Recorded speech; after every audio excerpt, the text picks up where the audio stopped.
Welcome to another episode of Chris McDaniel's America here on the Midnight Ride Network. With me, as always, Jack Fairchild. Jack, thanks for being here. Hey, it's my pleasure. This is the home, as you know, of the anti-establishment movement in this country, and that's why we have so many anti-establishment things to say. We're not going to make anybody happy today. If you're on the side of Mitch McConnell, you're not going to be a friend with us today. You know, I was looking, Jack, over the last few days, just trying to focus on Washington as a whole. Mm-hmm. And we see these new revolutionaries there now. A lot of young people, including Elon Musk. Now, Musk isn't exactly young, but when you're talking about it in terms of how does he compare to a Mitch McConnell, he's a young man.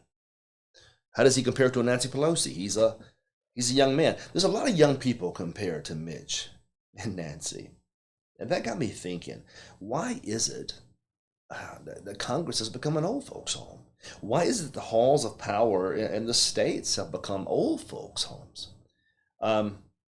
Just last week, here in Mississippi, Delbert Hosemann, lieutenant governor, made the national news because he passed out in the middle of session. He's almost 80 years old. Now listen, I said with the post that day, no one wants to see anything bad happen to these people. Not at all. No one wants to see them fall in ill health. But when you reach a certain age, especially if you're a man in this country, naturally things are going to begin to happen. Why can't they just let it go? Mitch McConnell, I think he's fallen twice now in just the last month, or maybe the last 2 months. He's fallen twice. Pelosi with a walker or in a wheelchair or both, whatever the case may be. You have this recurring theme throughout Congress and even in Mississippi in the halls of power there of old people that just can't let it go. You know, part of me, Jack, before I get started, I feel bad for him. How can you not? Listen to me for a second. I would pray that there would be somebody in my life at some point that would walk up to me and say, you know what? You've served. You've done your duty. Now come home and be a granddad. Come home and be a grandma. Yeah. Don't embarrass yourself, which is what's happening here. So part of me really feels bad about it. I mean, I don't like to see anybody suffer, but yet they're there by their own desires, their own ambition, their own insecurities. It seems to drive them. And I can't think of a better example, and I will talk about others in a moment, than Mitch McConnell. Mitch McConnell. Look at me for a second, Jack. I know you're trying to share the show, but you got to hear this because this frustrates me to no end. Mitch McConnell has been there since 1985. Wow, that's a long time ago. Yeah. It may not feel like a long time ago to some of you. It's a long time ago. 1985. Now hear me out here. When he arrived, I guess as a bumbling young conservative senator from Kentucky. He was never a conservative, but I'm sure he showed up that way. You know what the national debt was? Refreshment. I know it was a lot lower. Jeez, you don't want to know. It's going to shock the world. When Mitch McConnell arrived there in Washington, the national debt was $1.8 trillion. Today, it's roughly $36 trillion. So look at this. Since he's been there, he has, through voting and otherwise, been, I wouldn't say solely responsible, but in large part responsible for this magnificent explosion of debt. Now, I've told you before, I think the national debt is the biggest danger facing this country over the next couple of generations. I think anybody who has a calculator can determine that. The Congressional Budget Office certainly has determined that. Yeah. And yet, we have Mitch, who arrives. He thinks himself as a great, I guess, Henry Clay, a guy that likes to compromise. But he's just a sellout. That's all he's ever been. And what really makes me mad is how these people try to defend him, Jack. Have you heard? You're going to hear a bunch of people, establishment hacks, and their toadies in the press, and they're going to say things like Mitch McConnell was good for the Supreme Court. You know, my mom told me years ago, my grandmother too, you don't applaud a dog for barking. That's what dogs do. Dogs bark. The fact that McConnell made one conservative decision in his career with Merrick Garland doesn't deserve praise. No. He was going to do that either way. And to give him credit for the Supreme Court choices is nonsensical. Presidents select those choices, not majority leaders. Look, spin it, twist it, do all you want to do to try to help his legacy of one, a failure. 30, 40, 50, I don't know how, since 1985, failure. Well, how do we know? Well, the records are before us. Going back to the debt issue. All this debt incurred. Let me tell you how bad it is. Now, I'm going to really shock you now. And I know every time I talk about the debt, everybody seems to just go to sleep. He started, it was 1.8 trillion. Roughly 36 trillion now, growing like crazy. How much is the interest now? Just the interest to pay the debt down each year. What do we owe as taxpayers? The answer, $1 trillion.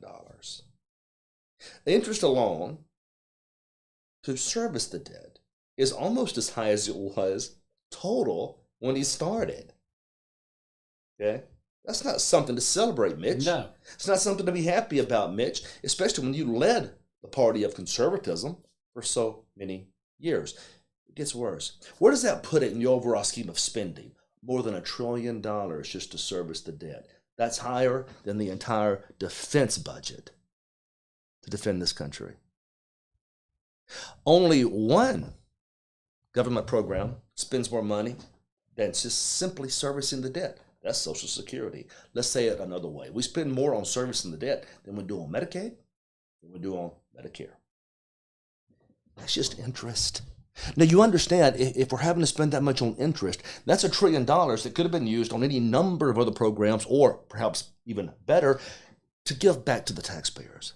I mean, $1 trillion is a lot of money, and it's so much, I'm pretty sure that people are watching and just scratching their heads, have no real understanding of what's going on here. I can tell you what's going on in just a handful of words.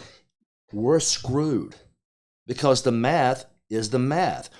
I'll get to DOGE earlier, or Department of Governmental Efficiency. What is it, DOGE, DOGE? I've heard it so many ways. DOGE is what Yeah, I was DOGE. told. I don't think anybody really knows. And that was my problem. Let's not use the acronym. Let's just say Department of Governmental Efficiency, which I'm all for, and I think he's doing a fine job nibbling around the edges. Yeah.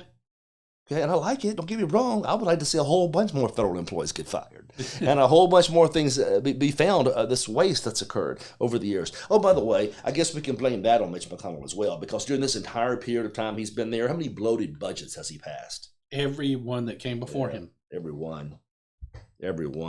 He has funded the left's priorities all these years. I was looking for a short list here. The little Green New Deal elements in the Inflation Reduction Act, he was okay with that. That was a Democrat priority. Billions in foreign aid. He's literally shoveling our money to Europe and shoveling our money everywhere else. Yeah. He can shovel it. He helped fund USAID, did he not? He did. Spending bills. He increased the national debt every chance he got. He fought against the debt ceiling every chance he got. He did not care about the future so long as he could hold office. It must feel good. Have you ever considered it must feel really good if you're a 80-plus-year-old man and you have a security detail? Mm-hmm. Oh, I bet he felt really special. You see, ultimately, he didn't care about the longevity of the country's fiscal state. No. He cared about the numbers just so he could hold power. Think about it. Even when he held power, he didn't do a darn thing with it. He still catered to the Democrats. But as long as he got that 51 votes in the Senate, he could be Mr. Majority Leader. Yep. It was all about his ego. It was all about finding a way to take those insecurities I guess he was born with and try to find a way to make it better for himself. I'm going to get to that in a second as well. The political mind, what drives these people to stay up there well past their prime when they should be home raising grandchildren.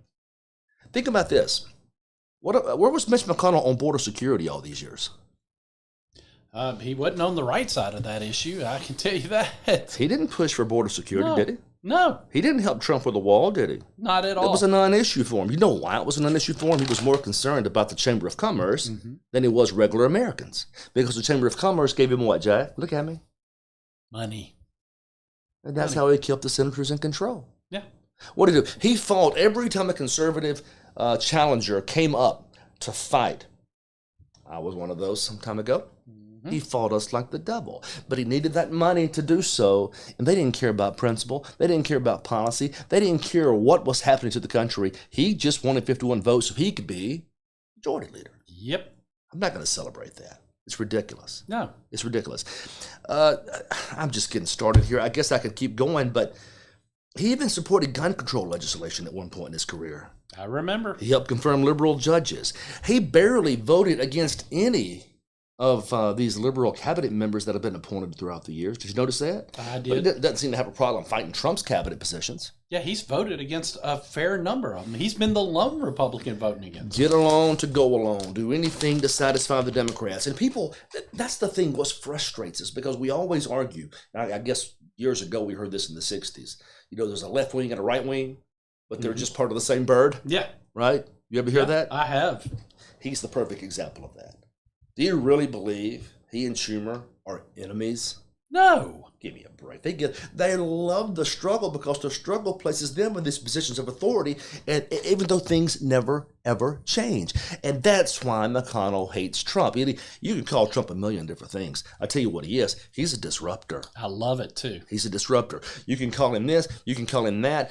All these dadgum nasty things you say about him, he is changing things. And people like Mitch McConnell never intended for this change to take place. No, they didn't. He let it all burn down so long as he maintained his pretty office at the Capitol. I'm going to get to why in a minute, because there's a psychological motive behind all of this, Jack. I gave it some thought today. Goes back to my original question. Why do these people just stick around? I mean, isn't it enough that you did serve a term or two or three? Should be, shouldn't it? Why stick around to where your health fails you in front of the whole country? Why stick around where people watch you fall down stairs? Why stick around? Would you stick around? No, I mean... Go fishing. It's insane, Chris, and I've said it before on other shows. We shouldn't be electing people that stay there long enough to die while they're in office. And not die of some freak accident. We're talking about dying of old age. And that should not be happening. Yet, I mean, how many times, remember John McCain? They had to rush him from a medical incident so he could cast a deciding vote. That should not be happening. Yeah. By the way, I don't want to keep talking about Mitch McConnell because he's old news now. The reason this came up is because he's finally going to not run for re-election, which again is alarming because he didn't say I'm going to step down. No. That's not what he said. No. He says, I'm just not going to run again. So he's got a couple of three more in him, even though he's fallen twice in the last 2 months. I'm sure he's really healthy. And froze up that time. Unbelievable. I have a whole list here of things he did to add trillions to the debt, all on his watch. Mm-hmm. I don't think I have to read those. I think I can save it for posterity's sake. When the good old establishment network points out how great he is, I'll just have it to help my feelings along the way. Because I've got all these examples of the things he did, from COVID relief all the way down to silly little spending bills he agreed to work with the Democrats on. He did nothing to curb spending growth whatsoever. He's not going to. I tell you one more thing I never understood. And listen, I'm a tax-cutting fiend. You know that I love tax cuts. Mm-hmm. I would cut taxes at any point in time I could, whenever I could. But here's an idea. Call me crazy. If you're going to cut taxes, how about we cut spending too? And that way we don't create these imbalances. Yeah. All the time he would push a tax cut, which is fine, Mitch. How about some offsets with spending? He never gave us that. Adding more to the national debt. I guess he thought he could grow through it. Whatever. He's just an old guy that is power hungry. Now, it goes to the point I was wanting to make, whether it's McConnell or Pelosi or even Delbert Hosemann. Or, for that matter, any of them. Yeah. What is the political mind? Why can't they leave? Ego? Part of it, yes. Power addiction? 100% that's a part of it. Fear of losing relevance, maybe? Absolutely. Insecurity and fear of being replaced? Definitely. Wonder if there are financial benefits involved. That was going to be the one if you didn't say I was going to add for you. Financial benefits. It's remarkable how wealthy these people become, making $180,000 per year. I mean, I hear about all these magnificent sacrifices they're making, right? Oh, it's just so difficult being away from my family. I'm so far away, and I'm only making $180,000, and I've got 2 household expenses. and you retire a multimillionaire. Yeah. Nobody I know can do that except a politician. And Yeah. could that be part of it? Is that why they don't want to let go? I don't know. 100%. I'm asking. I'm not suggesting. I don't know the answer to these questions. Could it be? Can I suggest? You can suggest. I suggest that it is a part of it. Could it be a cult of personality they have? That's definitely a part of it. They build this little insulated group around them. Have you ever noticed that? Mm-hmm. Politicians are notorious about finding a group of yes men. Mm-hmm. Oh, and I've seen it. I've seen it too. I've seen it in the Capitol in Jackson. You know that 5 or 6 toadies that if Delbert Hosemann stopped too fast in the Capitol, it'd be a terrible. You know who I'm talking about. Yeah. I won't say anything now, but the day's coming. These toadies, they owe their advancement not to their merit, not to their intelligence, not to their ability. It's owed because they kiss enough butt to get a favor back. And that's politics up there. It's politics in Washington. So maybe it is, they build this this cult around them, and they don't want to let that cult go because it must feel pretty good to always be right. You're right. You're right, Mr. President. You're right, McConnell. You're right, Miss Pelosi. And it's always the case because nobody ever dare tell them they're wrong, because if it's on the wrong, guess what happens? Your bills die. Yeah. Or you get replaced by another toady that likes to kiss butt more than you. Yeah, who's not going to ever go against them like you made the mistake of doing. Oh, my goodness. I think they also fear accountability. I think if they ever leave office, maybe people get to see just how messed up they were. Have you ever considered that? I haven't, but that makes sense because, again, you know, take Mitch McConnell for an example. Why he is leaving office, he's going to be so advanced age, nobody's going to pay attention. If he acts abnormal when he leaves office, nobody's going to think anything of it because he's just an old man at that point. So, yes, I think you're onto something there. Here's another thing. I think it ties back into their insecurity aspects. They want to feel indispensable. Mm-hmm. But I'm going to tell you something. No politician's indispensable. And, I mean, it's so silly. You see all these politicians, these great guys that come through over the years, and they retire, and I guess they think the whole system just stops. It doesn't. If it's not going to stop for a Churchill or a Thatcher or a Reagan, it sure ain't going to stop for a McConnell. No. But their mentality is, only I can do this important job, even though it's a legacy of failure for the last, how many generations since 1985. But they don't see it as failure. They think that they think they're accomplishing something great. They don't see it because they are accomplishing something great for themselves. They are. It's called free dinners and nice ball games. And a fatter bank account. Fatter bank account. And I think also they know that voters aren't engaged. Mm-hmm. They know that voters really aren't paying attention. The voters that really pay attention would want these folks replaced immediately. Yeah. They know that most voters are sitting back, taking it easy, having a good time, and voters will vote for that name that they recognize. Yeah. And so they play into that system. Mitch McConnell. It's got good name ID. It does. And so these folks in Kentucky that have been doing this for generations, I guess they just know and will vote despite the fact that he's done all of these things. They don't care, but that's part of the problem. Now, with all that being said, I don't want to be that Mitch McConnell. Do you? A little bit. Okay, let's talk about the psychology of it all, because there is a psychological reason that these things are occurring. Do you know that?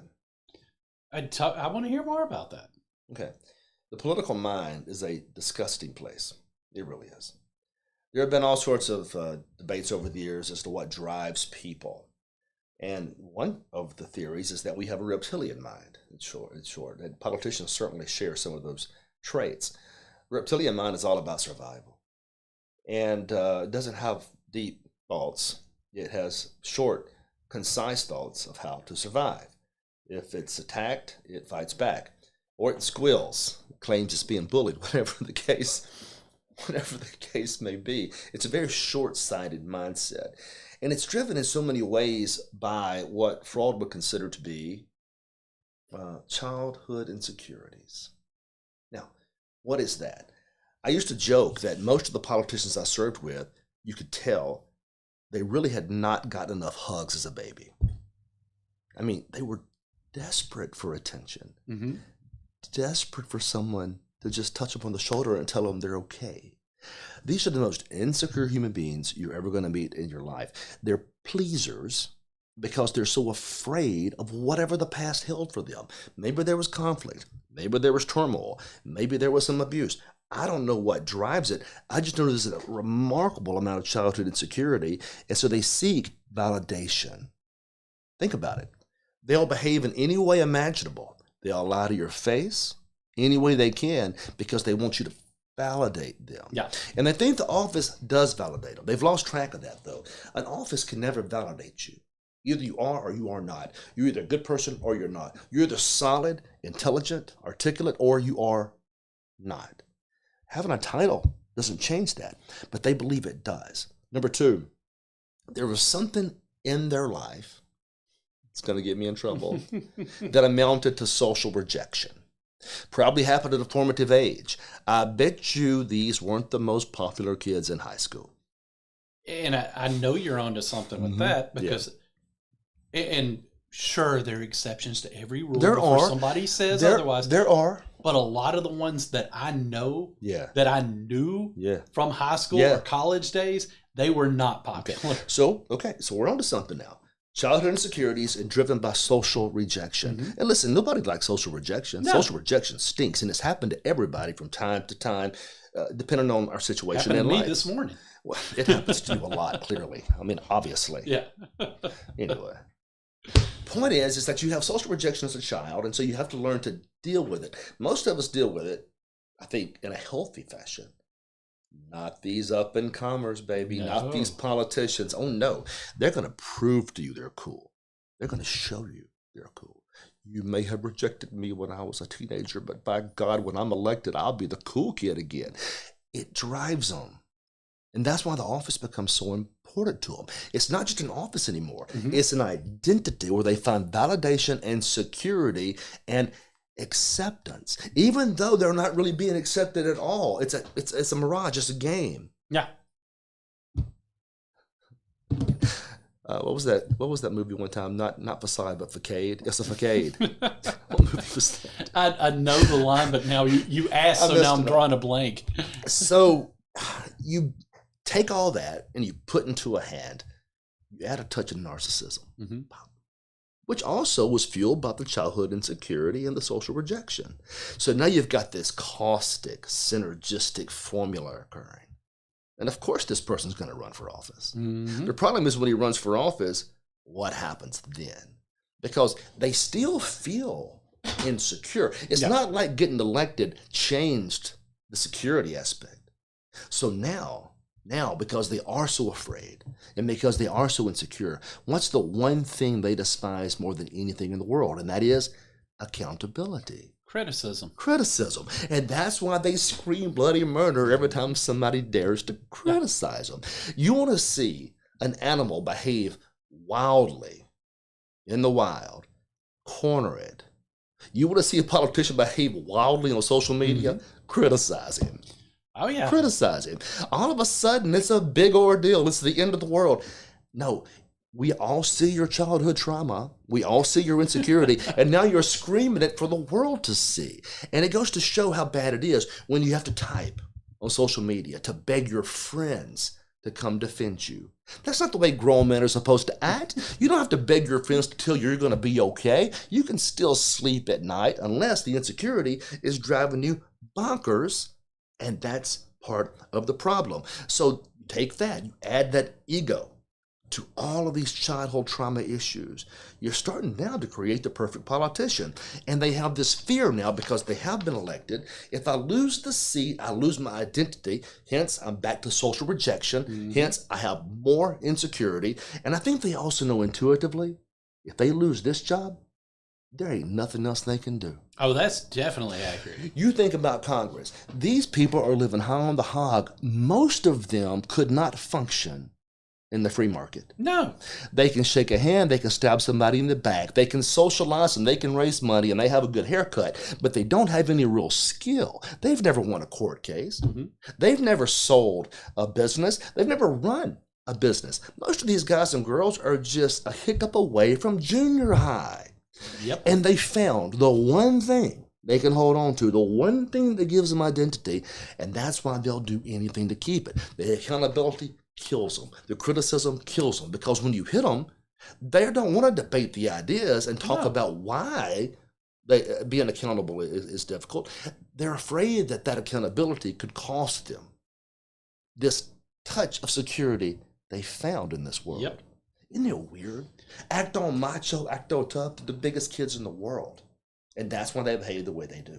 I have seen, and I know you have too, I've seen politicians who talk tough, pretend to be tough, and the second they're hit with a certain amount of criticism, they just get all crybaby defensive, and it's kind of sad because you understand where the criticism is coming from, but it's almost as if they can't understand why they're being criticized. They don't, I think they know, I just don't think they can accept it. And maybe, to your point of what you were talking about, maybe for a lot of them, it brings them back to that childhood insecurity you're talking about, that when that criticism comes down, no matter how justified it is, it's got to be the fault somewhere else, because we got to, well, these people, they just don't understand. How many times, and I'm sick of hearing it from a politician saying, well, you just don't understand the issue. BS. I understand the issue probably better than they do. And that's, I study this stuff before I come. This is something else they do. They make it sound like that job is hard.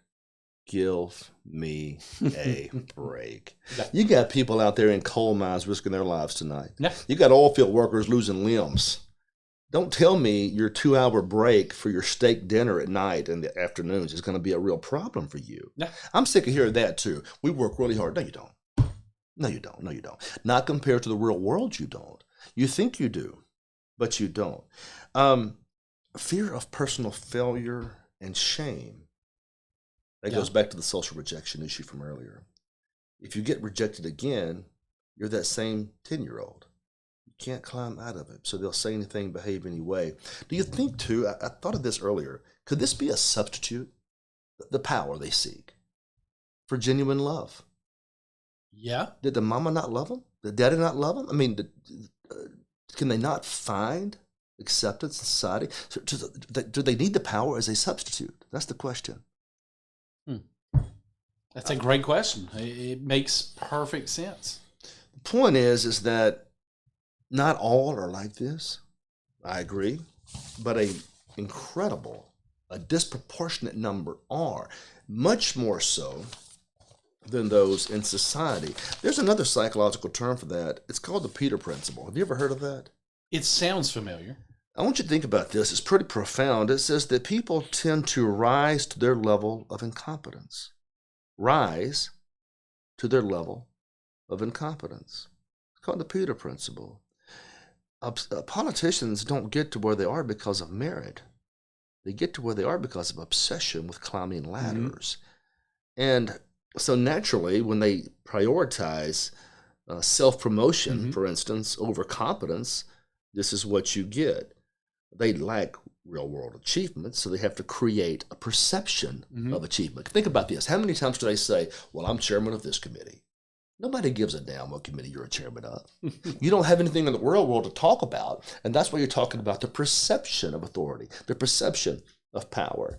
How about the games they play? About maintaining the perception as opposed to actually doing anything about it. Yeah. For all these generations, politicians talk about problems. How many have actually fixed problems? At least Trump looks like he's trying to fix something. Yeah, he does. You know, Musk, at least when he shows up and takes all this hatred, at least he looks like he's trying to fix something. The rest of these guys are holding hearings. And you've seen the theater on TV. It's ridiculous. Yeah, you've seen it. Let's have it. My favorite was several years ago when Major League Baseball was having a steroid scandal. Congress had to have congressional. Why? You don't have that has nothing to do with public interest that you should be wasting my tax dollars. But because it was in the news, it made for a good headline, and it gave them great sound bites that they got Mark McGuire and Sammy Sosa at the Capitol. Well, let's move forward a few years because a lot of folks don't remember that, but let's just talk about what's occurring like at the present day. Yeah. We bring the cameras into the committee rooms only for a respective member to have a 3-minute period whereby he or she can ask questions. Yeah. And in that 3-minute period, they want to sound as bombastic and as aggressive and loud as possible, knowing nothing is getting done.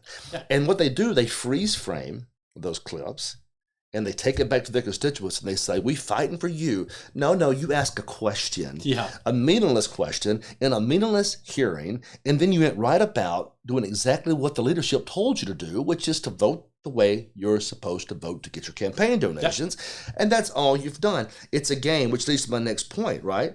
Don't they use manipulation more than logic? A little bit. It's another sign of an egoist, another sign of a narcissistic behavior. And they exploit the system in so many ways. I mean, think about it. It's not about merit. It's just about socializing, fundraising, and the donor class. If you do that, you can win the day. And I'm still not sure what other skills they have outside of that. But that's why they can't leave. Because they're so wrapped up in the fear and the insecurity. And they're so wrapped up knowing that somewhere in the back of their minds, they know this. They know they can't compete out there. They know it. And so they grab hold of these positions they think are powerful. They want us to think they're powerful as well. They love the praise. They love their adoration. Ultimately, they're just scared little kids. But that's scary to me. Because ultimately, those kids, they're never going to fight for principle. They're never going to do the right things because the right things could cause pain, and pain could cause them to lose the positions they love more than life itself, which is why it's a game. Yeah, I'm a cynic. I've seen it. Yeah.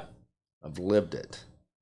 And I don't know how you did in many regards. And I only say all of that to point out that when I see Musk taking all this hate, he's done more in a month than these politicians did in a century. And it's still not enough. No. But at least they're cutting government. It's a fraction of what it needs to be, but you got to start somewhere. Now, after this, we got to take a break real quick, but after this break, I want to come back and talk about Elon Musk and the Department of Governmental Efficiency, because there's a chance that there could be some sort of tax refund coming as the result of the monies they're saving. We'll talk about that after this break.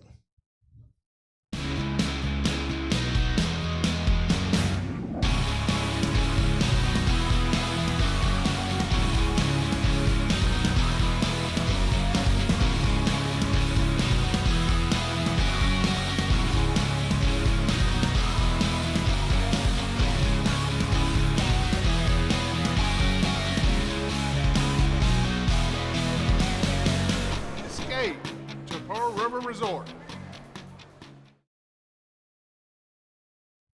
Okay, so we're back here, and today you had CPAC up in D.C. I like CPAC. I do too. And it's an arm of the American Conservative Union, and they've always endorsed me, and the establishment hates them, which means I like them very much. Yeah. Elon Musk speaks there today, and he said some pretty fascinating things. You know, this guy's got a touch of something going on. I'm not sure what it is, but he really says what comes to his mind. Oh, yeah. And there's something about that I can respect, even though sometimes I'm not sure what on earth is happening. But I like him. Listen to some of these comments today. He shows up, and he mentions the fact that we could all be receiving some sort of check back from the government after they get to their goal of saving $2 billion, which, by the way, or whatever, it may be more than two. The goal seems to be moving every day. Ultimately, no, $2 trillion, I'm sorry, but it could be more or less than $2 trillion, but it seems to be moving every day. The point is, if they can find $2 trillion, that would be remarkable. Yeah. But here's the key. If they can get to their goal of saving $2 trillion, remember, that's only $1 trillion more than it takes just to serve the interest on the national debt. And the reason their job is so difficult is most of the big governmental departments and big governmental expenditures are off the table. That's what I was thinking. They're not allowed to touch about 85% of the budget. So despite all this cool stuff you're seeing, it's not going to really change the direction of this country's fiscal nature. That's the reality. Maybe they'll allow them to do more later, and I'm not down on it because every time we can save is good, right? But we still need more as we get further down the way. Here's the good news and the bad news.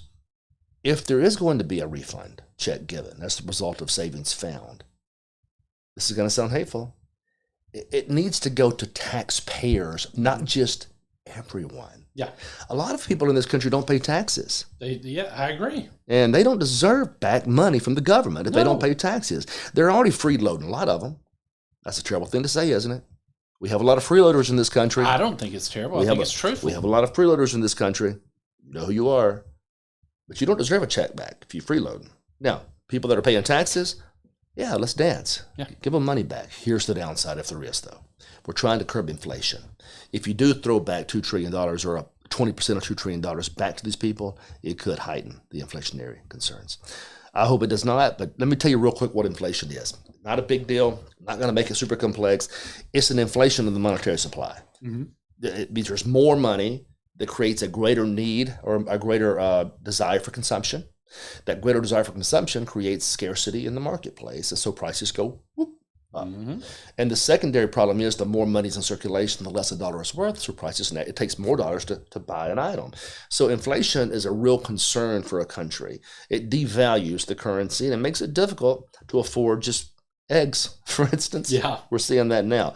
So we have to be real careful that as we're trying to curb inflation, that if we do give a big old infusion of money back, you could add fuel to the inflation fire. But I like the thought process. It's the first time in a long time, I guess since Reagan, where people are actually thinking about the taxpayers for a change as opposed to the freeloaders for a change. Look, the taxpayers keep this thing moving. They keep this country operational. And I'm finally hearing Musk and Trump give the taxpayers some credit where credit's due.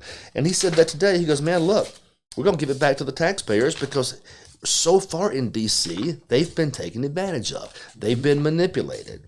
And he was so far as to say that in just a few hours, you can find billions of dollars to save. But nobody's ever done it because they take the taxpayers for granted. He's right about that. 100%. And it's one of the greatest sicknesses of those same politicians we discussed earlier. They're more concerned about spending that money and looking powerful. The perception is they did this for you. It pisses me off. How many times have you seen a politician throw money in a district and then go pose in front of it like he built the structure? Yeah, it happens all the ribbon cutting ceremony because we just built a new piece of the interstate. They didn't do that. No. They didn't do any of that. The American taxpayer did that. Yeah. He's taking credit for it. But that's one reason that all the money is spent so haphazardly, because they use it as political ops, right? Anyway, I like what Musk is doing. And they asked him today, what's the most surprising thing you've encountered? And he said, the most surprising thing is it's the scale of the expenditures and how easy it is. If you just care, he said, how you can save billions. Mm-hmm. If you just care, that's a shot at the political class. He takes it further. But obviously, it also shows they really lack empathy for the average taxpayer who's working hard paying taxes. That's it in a nutshell. They ain't never cared about us. No. We're pawns in their game. Did you see that crazy Democrat lady, Jasmine Crockett from Texas, what she said about it? I must have missed that one. This lady needs to keep talking because she's dumb as a rock. She's dumb as a rock. And I'm sorry, I did not mean to offend rocks. That was insensitive of you to insult dumb rocks. As a rock. So this endless stream of stupidity from these Democrats, and they keep wondering, how did we lose the election? This is how you lost the election. So she's talking about Department of Governmental Efficiency. Mm-hmm. She's talking about the money because what they're saying is if they get to their goal, taxpayers will get about $5,000 back each. Mm-hmm. I don't know where you're from, but where I'm from, $5,000 is good money. Very good. That's a good day. Yeah. If you want to send me a check for $5,000 check, I am ready to receive it. I think it would help a lot. This lady, though, she said that $5,000 would be insignificant. What rock is she living under? You've got Americans out there busting their tails trying to make a living, doing everything they can to make a living. And that $5,000 will go a long way for them. Yeah. Oh, but not her. Oh, no, she was insignificant. And then she says something that almost made me wreck my car. The U.S. government isn't in the business of handing out money. What? That's all we've done for the Democrats the last 70 years is hand them money. Isn't that their party platform? Hey, we want to give you money. Not you that's working, honestly, but that's her problem. Let's get real. Her problem isn't the fact that they want to give out money. It's the fact that they want to give money back to the people that paid in the first place. She doesn't like people with money. She wants to steal their money, to take their money. But when they try to get some of it back, that's insignificant. Yeah. Why don't you let us be the judge of that? Why don't you go back to your steak dinner in D.C., making your insider trading deals or whatever y'all do up there, and let us be the benefit of Look, it. $5,000 probably is insignificant to her because she's got she gets that nightly from a lobbyist, I'm sure. Who knows anymore? I just know that every time I get to the point where I question Democrat sensibilities and intelligence, I need not, because they confirm it for me every single time. Yep. Take Tom Hanks, for example. I know where this is going. But the whole country should know where this is going. And look, you cannot. I absolutely think Tom Hanks is an incredible actor. Mm-hmm. And he seems so dadgum wholesome, doesn't he? He projects himself that way, yes. He does. So wholesome and kind and squared away. And I mean, but you saw the Saturday Night Live thing that he did. How many millions of Americans did he insult with that? It was terrible. I mean, whether it was him playing and reading the part that was written for him, he still chose to do it. And the fact that Saturday Night Live, whose ratings have been in the toilets for years, still doesn't understand that this is why people turn them off. This isn't shocking. This is just insulting. Well, here's the thing. I don't mind comedy that's insulting. I think comedy that's insulting can be very funny, but you also have to read the room, Democrats. Yeah. And they seem to think that by doubling down, that's going to help them with electoral success into the future. But you're doubling down, just adding salt into a wound that just got your butts kicked just a few months ago. So maybe we should encourage it, because every time they mock someone like this, there's a good old boy out there somewhere that says, "You darn right." And he doubles down his intent to make sure they never have power again. They really are an insulting group of people. They are. And the reason they are is they really do look down their noses at hardworking Americans. Yep. I'm not trying to hate on actors, but I'm going to hate on actors. They make an inordinate amount of money for doing nothing. For pretending. For doing nothing. Okay? God really blessed them. Mm-hmm. How do I make several $100 million? I play Forrest Gump. That's cute. That's cute. I'm not saying he's not a good actor, but I'm saying a lot of folks could do that job. He just got blessed by an American capitalist system that rewards sometimes foolishness. You don't believe that? Look at all the new millionaires on TikTok, right? They've been blessed. They were born in a system where you can literally have a TikTok channel and pay your bills. Yeah. That's a blessing.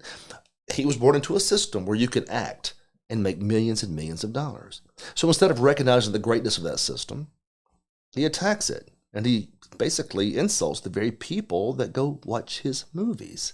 It's insulting. Again, he should be able, if he wants to do it, more power to it. That's his right as a comedian. It's his right to speak his mind. But he shouldn't be surprised now if there's a backlash. And there's going to be a backlash. Robert De Niro, I like him too. I've always liked him. I'm not going to pay to see his movies anymore. He said way too much. And look, I like the fact that he said it, because at least we know where he stands. He should have the right to say it. I'm not suggesting censorship or curbing his speech, but it's going to change the way I spend my money. As it should. And I'm hoping it does to a lot of people, because whereas you used to see this guy as this rough and tumble gangster and this super dude was a great actor and is a great actor, I'm not going to pay to watch his movies ever again.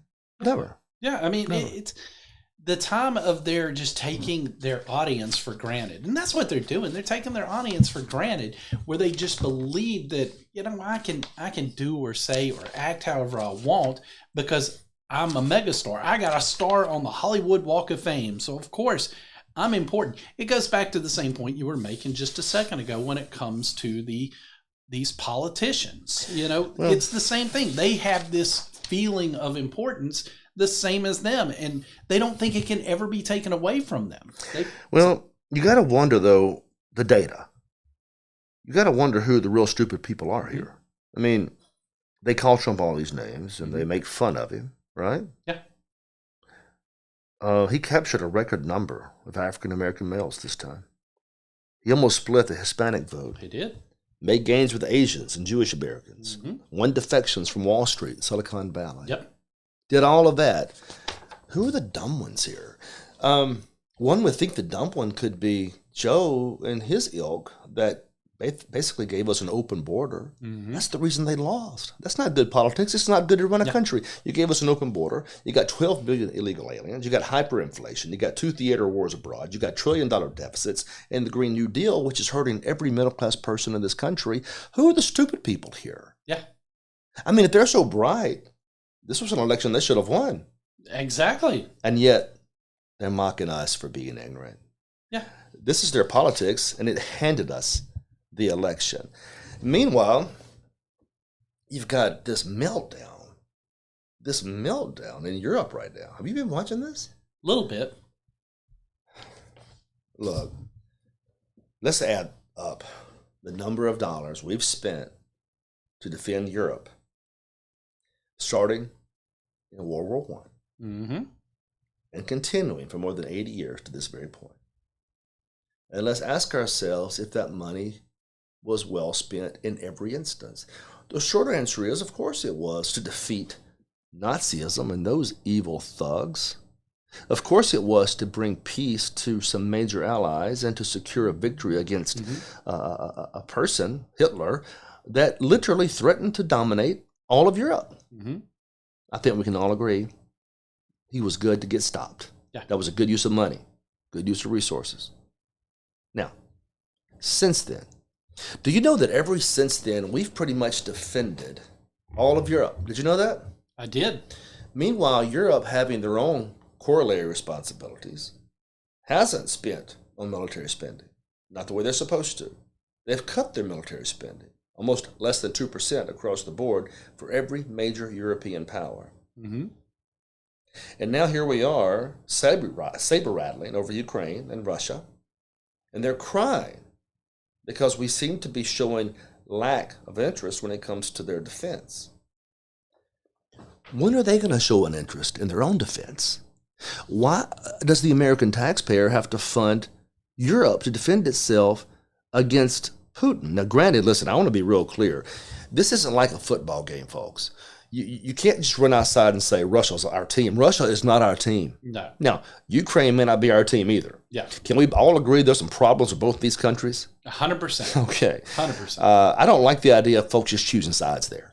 Because I see a lot of our folks saying, Putin's a good guy. No, he's not. No, he's an aggressor and he's ex-KGB. He's not a good guy. Meanwhile, Zelensky, he's not a good guy either. No. Both these individuals have suspended elections in different parts of their lives. Both these individuals rule with a pretty iron fist in certain areas. And I realize Ukraine is a more functioning democratic government. That doesn't mean Zelensky's right all the time. Put all that aside. Let's not pick sides. Let's focus on Europe and what they're doing. This is their war. Mm-hmm.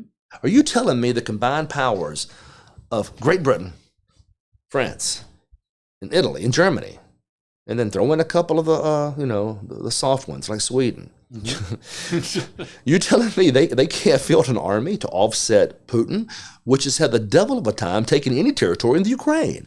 They can. They want us to. And you say, well, what's the big deal? Well, Vance goes over this past week and he gives a speech.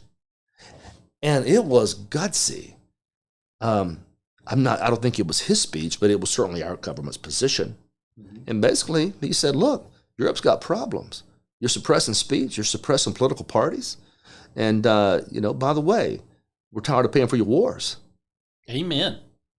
And all of a sudden now you've got European leaders crying like children. Well, here's an idea. If you want to defend yourself, and you should, because God knows Putin is no friend of ours, spend the money and take the time to build up your military industrial complex. Don't depend on us to do it for you. Why is that so shocking? Mm-hmm. How many times have we saved Europe? From the Marshall Plan all the way until now. We saved Italy and France from communist revolutions in the 40s and 50s. We kept Berlin, for the most part, separated and saved most of those people from the dadgum Soviets in the 40s and 50s. Everything in our power to maintain Europe's balance in the 40s, 50s, 60s, and 70s. We didn't do so well in Asia, but we did in Europe. Yeah. And they're complaining about it? I'm sick of funding their wars. I'm sick of fighting their wars. Yeah. I'm sick of seeing our young people go overseas and die for conflicts that have nothing to do with and why I'm bashing Europe, which, by the way, I love Europe. I would love to go visit and hang out in Europe. I'm sure there's some great things to do. It doesn't change the fact their governments have failed their people. Mm-hmm. And they failed their people with liberal policies. They got upside down with the social safety nets. Mm-hmm. They let millions of immigrants come in there that share no European values whatsoever. None. And then they wonder why their countries are falling apart. It's not our place to save you from your own stupid decisions.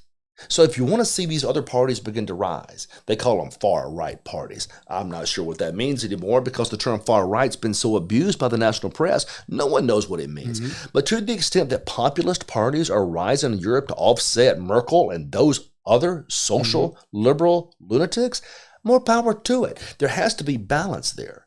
But their leaders have created this problem for their people, and now they're trying to get us to fix it.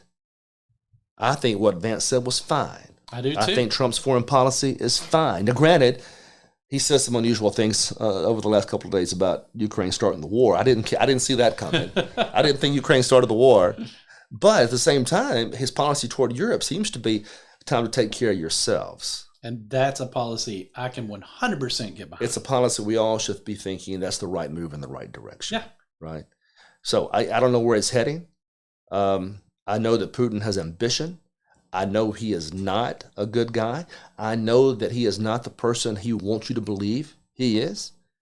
And I know that Soviet aggression, the Russian aggression has to be stopped. It's one and the same. But Europe can do it if they'll just focus and quit depending on us to do it for them. Well, I mean, they don't want to spend that money when they know we will. I mean, that's part of it. Let's just be honest. We're talking about money today, right, Chris? That's part of the reason Europe doesn't want to step up and do it themselves, because the big U.S. will come over, we'll spend our money, and we'll be the ones to go do it. And meanwhile, they can sit back and not have to, suffer the cost. Maybe we'll send a couple of troops over there to help the U.S., but we don't want to incur that big of a cost, Chris. And that's the main reason they have no desire to step up.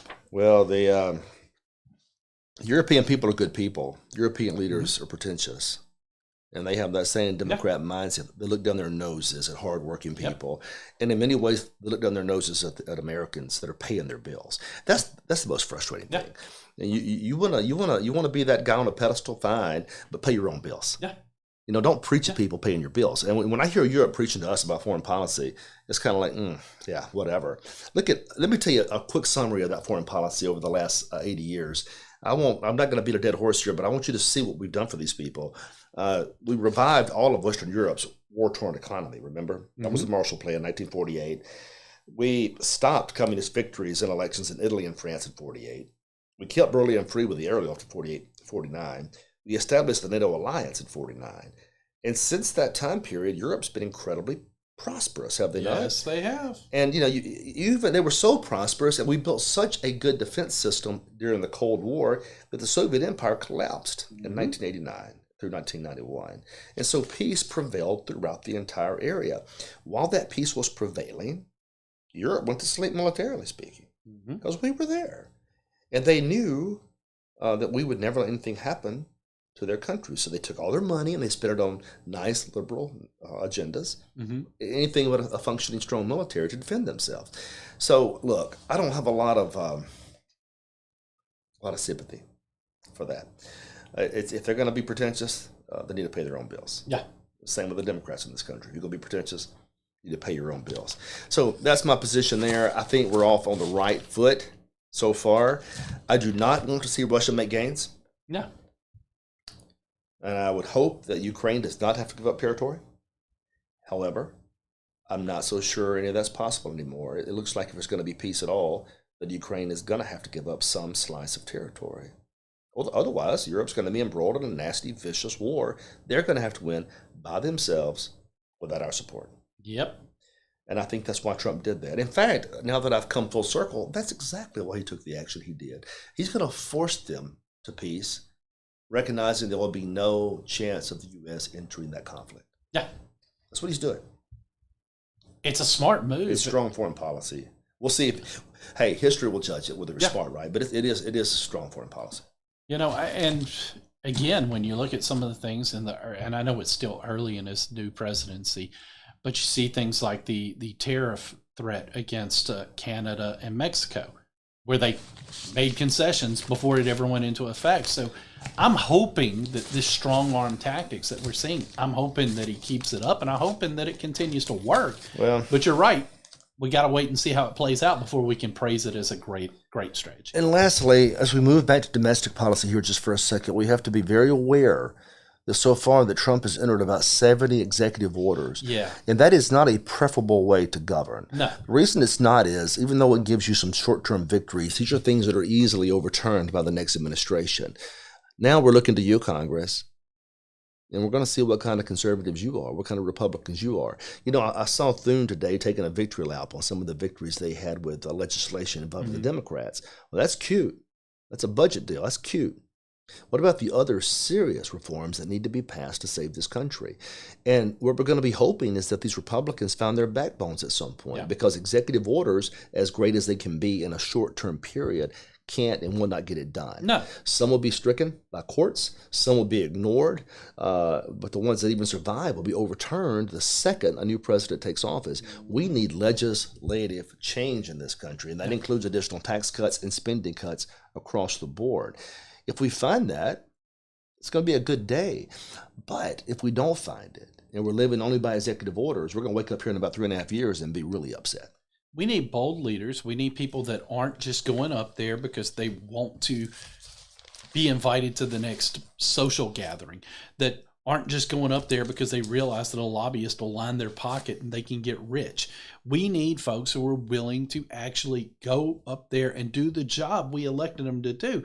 Sadly, with the exception of people like Donald Trump, there aren't that many. There are some. Rand Paul comes to mind. By the way, I'm going to tell you about Rand Paul real quick. He was the one no vote today, and people will castigate him and hate him for it. He's a principled human being, just like his daddy. He ought to be celebrated. I agree. He ought to be celebrated. We'll see if people of principle can survive all of this over the next few years. Yeah. But God bless him. He is a principled human. He did what he thought was right under the circumstances. Well, that's the other thing too, Chris, and this goes to the electorate more than the politician. We have to be able to study things ourselves and see through things. We can't just fall into a cult of personality to where one person, if we ever disagree with one person, that's the scarlet letter that means they should be voted out of office, because I don't see it that way. Because again, I can agree with somebody most of the time, but it's impossible for me to agree with anybody all of the time. Let's set a line there then, because it's one thing. We've got those two very different concepts, and you're right. But say I disagree with somebody once, okay, whatever, once. But I don't fall in the modern age as to the 70-80% concept, because we've been doing that for 60 years. Let me give you an example. If I have a situation where we have firm conservative convictions, take a Thatcher, for instance, or a Reagan, and we start saying 70% of the time is enough. Well, it's only a matter of time before we lose everything. Yeah. But your point is well made in that a once or twice disagreement for principled reasons is something we can live with, but we have to find conservative fighters consistent enough to actually turn the tide. Trump is only going to be here for 4 years. That's right. And if we don't turn the tide legislatively and in Congress, we're going to be right back in the same junk we were in before, with a new bite, if not a worse one. It's probably going to happen. I mean, I hate to be that guy, Chris, but I've seen it. You've seen it. How many times do we get excited because we got somebody elected, and then maybe they're good for their term, but then when they're gone, even if it's somebody that you think is the right person to follow them, the other party doesn't take over. Think Reagan and Bush. Reagan, people consider Reagan one of the best presidents of all time. But then you go in and you have George Bush follow him.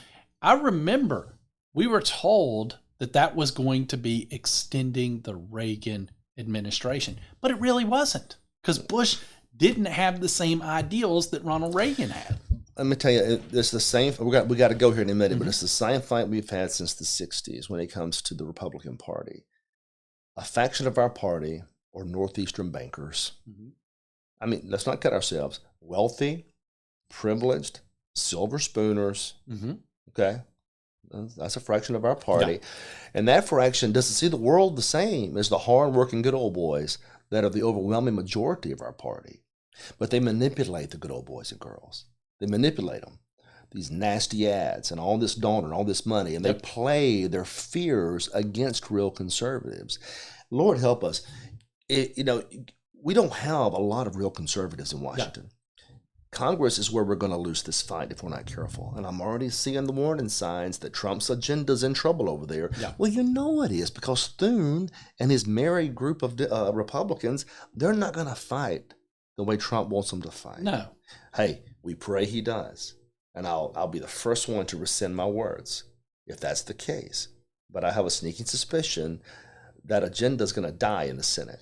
I'm going to give you a spoiler alert. You're not going to be rescinding your words. I think you're 100% correct in what you're saying. Yeah. Well, look, we'll find out. Time will tell, and we'll be here to raise the alarm bells as we can to maybe, hopefully, open some eyes and move this country forward. It's going to be more than a 4-year battle. It could be the battle for the rest of our lives, and we have to be prepared to fight it if we're going to be successful. And I hope we will be. Look, I've had a good time. We've talked about everything from the psychology of politicians to foreign policy today. I'm sure that melted the minds of a handful of people out there. Yeah. But remember, this is the home of the anti-establishment movement. We're going to call things the way we see it, because we recognize the established order in this country is the threat, and they need to find new jobs, which means the nursing home in D.C. and everywhere else needs to end. It's time for these folks to find private sector jobs, assuming they can, and let's replace them with good, strong conservatives that can actually do something as opposed to just hold hearings all day and every day. Jack, this has been the Midnight Ride. Chris McDaniel's America. We appreciate you being here. We'll see you next time.